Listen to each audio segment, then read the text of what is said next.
Now that we've defined what it means to be piecewise smooth, let's actually take a look at a piecewise smooth curve.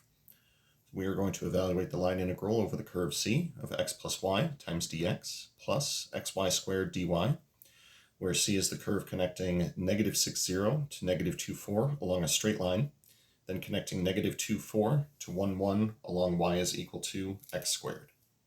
First thing I'd like to do, sketch a picture of the curve in question. 1, 1 will be a significant point to us, as will negative 2, 4. And then negative 6, 0 will be over here. So the curve is going to look approximately like this. So a straight line connecting these 2 points, followed by a parabolic curve connecting these guys right here, all the way over to 1, 1. So a piecewise smooth curve in the sense that we have the first curve over here and we have a second curve over here, both of which are smooth. So the straight line we'll refer to as C1, and then the parabolic curve we'll refer to as C2.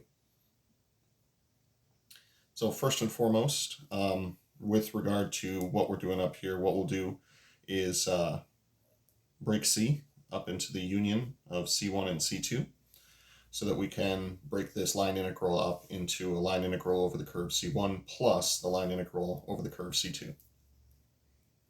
So as far as C1 is concerned, because it's a line segment, we'll use the same parameterization as a previous video and say that this is going to be x is equal to initial point plus the change in x times t. That'll be negative 6 plus 4t. Y will be the initial point plus the change in y times t. So it'll be simply 4t. And the automatic parameterization that goes into this is that t goes from 0 to 1. Now you'll notice that if we plug in t equals 0, we'll get x is equal to negative 6 and y is equal to 0. That'll take us from our initial point to that t equals 1. Negative 6 plus 4 is negative 2. And 4 times 1 is 4. So negative 2, 4 for the terminal point. So that works out well. As far as C2 is concerned, we might as well not overthink it. We have y as a function of x. So we'll let x be our parameter.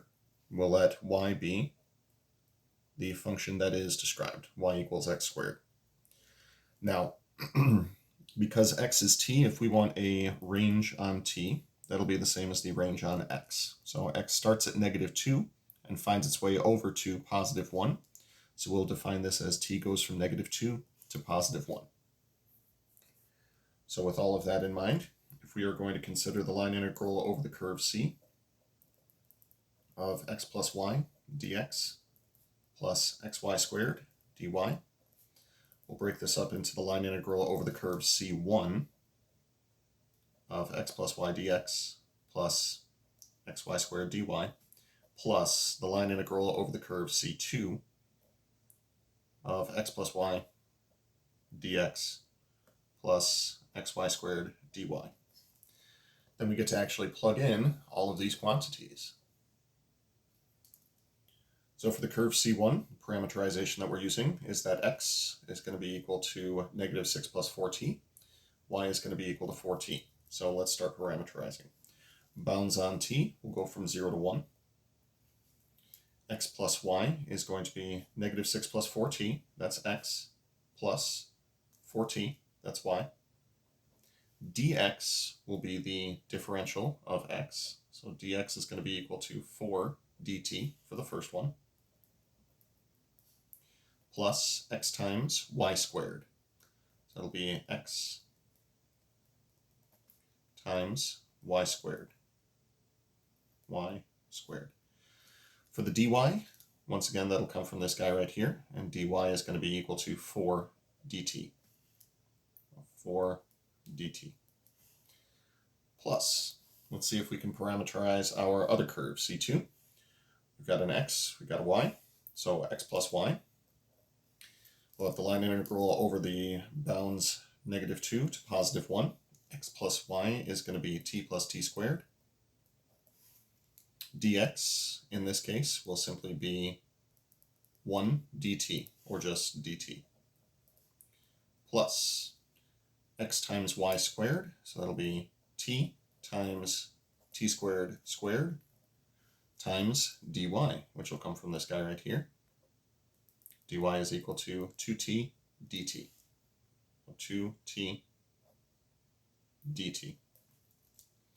Parentheses were a little wonky, but we'll get it figured out. Next thing to do is going to be to actually start evaluating these guys. So heading over to the back of the page, see if we can make this work. This will be equal to, oh boy, big time shadows. All right, let's start simplifying what we have inside the parentheses here. This is going to be 8t minus 6, and then we'll distribute a 4. So it'll be 32t minus 24. We'll save the dt for the end. Then we'll need to simplify this as well. You know what, that might need a couple steps. Got big algebra going on here. Squaring the 4t will give us 16t squared. Multiplying by 4 will give us 64t squared. We're going to distribute that to a minus 6 plus 4t. There will be a dt involved with that. Plus our other line integral, still going from -2 to 1. And let's simplify what we see in here. This will be t plus t squared.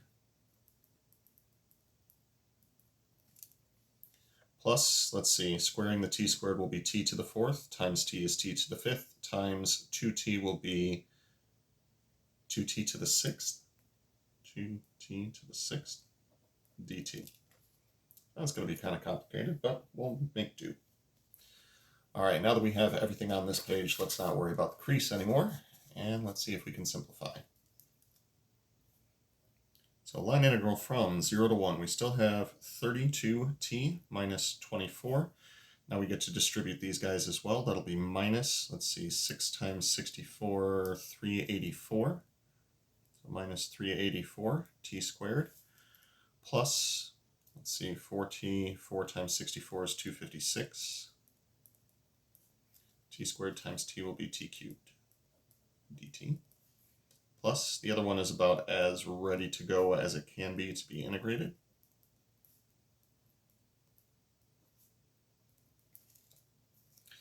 Now I believe we're ready to integrate.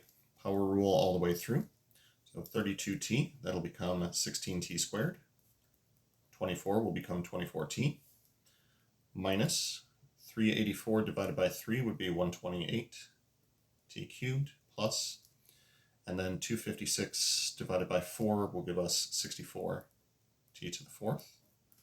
All of this is going to be going from 0 to 1 plus. For our second integrand, this will be 1/2 t squared plus 1/3 t cubed plus 2/7 t to the 7th. This will be going from -2 to +1. In the first set of parentheses, plugging in t equals 1 will just give us the coefficients. Plugging in 0 will give us nothing. So this will be equal to, let's see, 16 minus 24 is -8, plus 64. We'll do this calculation in the next step.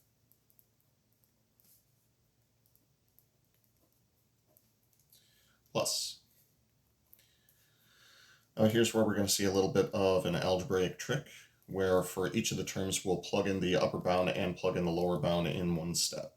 So this will be 1 squared minus -2 squared, plus 1/3 times 1 cubed minus -2 cubed, plus 2/7 times 1 to the 7th minus -2 to the 7th. And then we'll go about simplifying these. So this is where we'll bring in a calculator to start helping us out. Let's do 16 minus 24 minus 128 plus 64. So first terms will become -72. A question as to why is this negative might be important. We'll answer that in just a moment.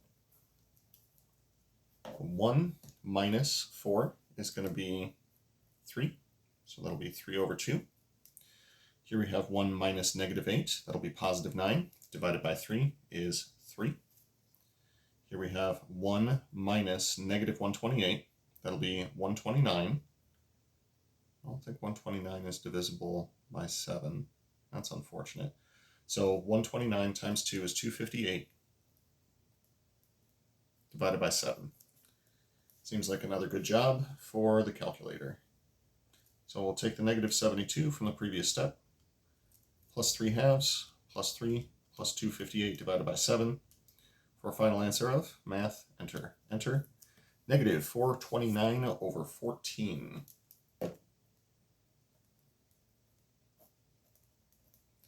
Now the question of why was this negative? Please do keep in mind that for a great deal of our region, x was equal to a negative value, and some of the things that we were integrating involved x's. So as soon as we multiply a negative number times a positive number and integrate over that region, we're integrating a negative quantity. So that's why a great deal of our terms wound up being negative as we were evaluating this integral.